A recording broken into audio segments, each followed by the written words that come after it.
Well, Mr. Beruff, thank you once again for joining us. Hey, Craig. Nice to be back. So you called President Obama an animal, not once, but twice. Tell us, what were you thinking, and do you regret that? Well, no, I don't have a regret. I'm a bit passionate, and my first language is Spanish, so it's not uncommon when people dismember things that you just call them an animal. But You've called other people an animal? oh, yes. Who else have you called an animal? Well, in my life, it's the guy's acting como animal. It's not that big a deal when you get passionate about describing something like he has done to the military. Now, for but 7.5 you say there was no racist intent. I understand that. But do you understand why people would read racist intent into it? No, I don't, because I just don't live in that world. It goes back to our history and the racism in our history and the institution, among other things, of slavery, where African Americans were regarded as inhuman, 3/5 of a man. So when you have an African American president and one calls him an animal, then do you see where... Well, that's the political correctness media spin that people give it. It's absurd from my perspective. What does it mean, animal, in your view? It means he's acting out of control as he's dismembered our military under 3 secretaries of defense. Not 1, 3. And Leon Panetta has been a Democrat since 1971. So no apology there. No, I shouldn't have called you an animal. Might you do it again? No. I don't script what I say, so whatever comes out, comes out. But at the end of the day, it is what it is. You've also drawn controversy over your proposal to temporarily ban immigration in all nations across the Middle East, with the exception of Israel. What's your goal here? Well, first of all, it's not my goal. FBI it's our goal, I understand. It's FBI Director Comey is on the record saying that they cannot properly vet people from that region of the world. There's 2 million Syrian refugees, and there are people in that part of the world who don't like Americans and make no secret about the fact that they'd like to come here and harm us. So until they have a policy that vets those people properly, I think we should not be letting people in from the Middle East, period. What about Africa? You also have Al-Shabaab in Somalia. You have Boko Haram in Nigeria. Well, I think it's a global problem. Okay, would you extend the ban to I would Africa extend as well? the ban to anywhere that we cannot properly vet an individual that will not do us harm. And that includes Africa as well? That includes wherever that kind of disabled countries are. But if you cover Middle East, would you also not cover the continent of Africa as well? I haven't given it much thought. The Middle East seems to be the region that wants to come here to do us harm. What about ISIS Tunisia, is based in the Middle East. Morocco, Algeria. Well, Libya is probably, with ISIS is a new stronghold for ISIS, and ISIS seems to be the predominant force that wants to hurt us. So anywhere that's a danger, then we should probably restrict it, yes. You look at the influence that Russian terrorists have already had on the United States in Boston. Should we also ban Russian immigration? I think that the Obama administration needs to stop and address the fact that they don't have a proper vetting system to bring people into this country, and yet we're continuing to allow people to come in. If you ban it across the Middle East, would you also ban it in Russia, given the threat of terrorism there? I've been clear on the point. If we can't get them vetted properly, nobody should come into this country. How's that? Well, you excluded Israel. Are there any other nations? Well, Israel, because Israel has a better security system than we have by far. Have you ever been to Israel? Well, I haven't, but I'm aware of the security protocols. So you would ban it in Russia, and you would ban it in nations across Africa? I would. First of all, the ban is Obama administration's lack of enforcing and vetting process that secures our citizens from harm. So it's pretty simple to me.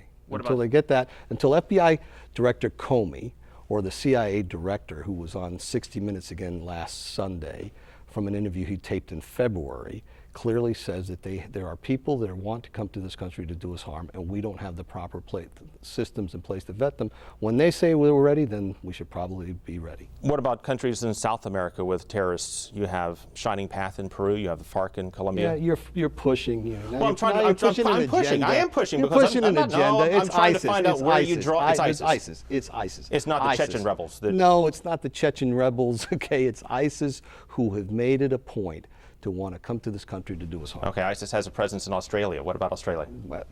I think the Australians can take care of themselves. Okay. Your home company built ISIS some homes. ISIS has a presence in Australia? Yes. Really? Yes. You were unaware of the connections to Australia? I'm unaware that Australia tolerates the fact that they have ISIS on their property. Well, they're trying not on to. their country. They're certainly trying not to. Okay, that's more like it. Your home company built some homes with tainted drywall from China. Now, 9 to be exact. This came up in the campaign. Yeah. Why did the company not make the victims of this whole instead of it having to play out in court? We did. We tried to make them whole, but they wouldn't release us from any health claims after the fact. So it was fix the houses. Oh, and by the way, we're not going to give you a general release. Well, I'm a business guy. It doesn't make any sense if you're going to go and spend $45,000 to $55,000 remedying a situation to allow them to have still an open forum to go ahead and sue you for years later some kind of health related effect. So we said, look, if we're not, why are we going to do it? We went into the class action lawsuit in Louisiana. At the end of the day, about 2 or 3 years ago, they sent us a letter that says, your share of this is $58,000. I wrote them a check and that was it. I'll give you a chance to respond to a criticism from Lopez Quintera to your quote about Alzheimer's. You said, you're a neophyte in this process. I learn every day. It's sort of like Alzheimer's. Yeah, so I have a new and exciting day every day. Yeah, it's called a sense of humor. What do you see families afflicted by Alzheimer's would take offense to that? My mother had Alzheimer's for 14 years and my grandmother had it for 6. So I think I understand Alzheimer's better than most. Certainly you do. Yes, I do. Did you?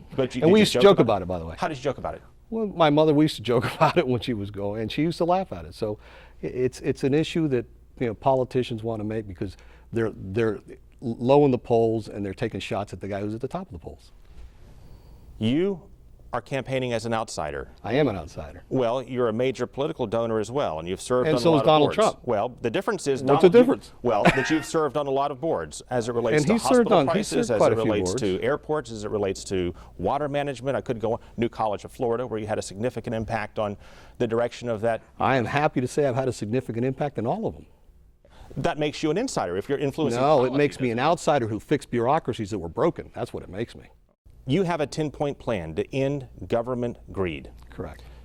Let's start with the idea that you want to pay members of Congress based on how often they vote. How would that work?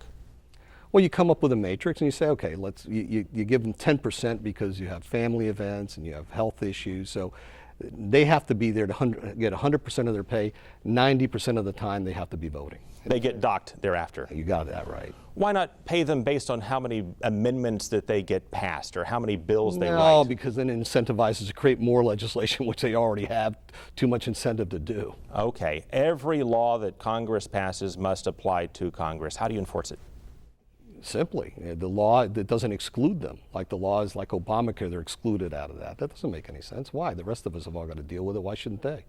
Well, unless you put it in the Constitution, what's to stop a subsequent Congress from writing an exemption to the previous law and thereby working around it? That's what they do. All right, but they have to go through the process and it's got to be public. At least for now, all the laws should apply to the Congress like it applies to the rest of us. Why should they be exempt? You want to cut the government civilian workforce by how much and how much money could that save? 20%. 20%, and you're talking $150 billion? Term limits. What should the term limit be and how would that change business in Washington? 12 and 8. And how would that change business in Washington? How would things get better with term limits, 12 and 8? Because career politicians, all they care about is continuing to get reelected over and over again, and they're not worried about having a goal to finish something they started. If you know that you've got to get something accomplished in a certain period of time, then you focus and you get it done. If you're going to be there for 20, 30 years, what's the rush? Well, this same debate came up in state politics several years ago. Same criticisms were raised of the Florida legislature. We passed term limits. Has it fixed the problems in the legislature with term limits? And I think it's made it better. There's certainly still some gaming of the system, but at the end of the day, it's a better process than we had before term limits. Tell us about your poll. It shows you leading, does it not? It does. It shows that the people are, want somebody who's not afraid to speak his mind and isn't scripted. Are you concerned that Marco Rubio may get back in the race? No, the more the merrier. In 2010, did you support Charlie Crist or Marco Rubio in the Senate bid when Charlie Crist was an independent? No, when he lost the primary, I stopped supporting him. Now, you gave him a good deal of money Before. as well. Before, yes. Okay, before. When he was still a Republican. Do you regret that now? Of course. I don't like giving money to people who turn from one thing to another. I thought he was a Republican like the rest of us, and obviously that's not the case. Carlos Beruff, thank you for your time. Thank you.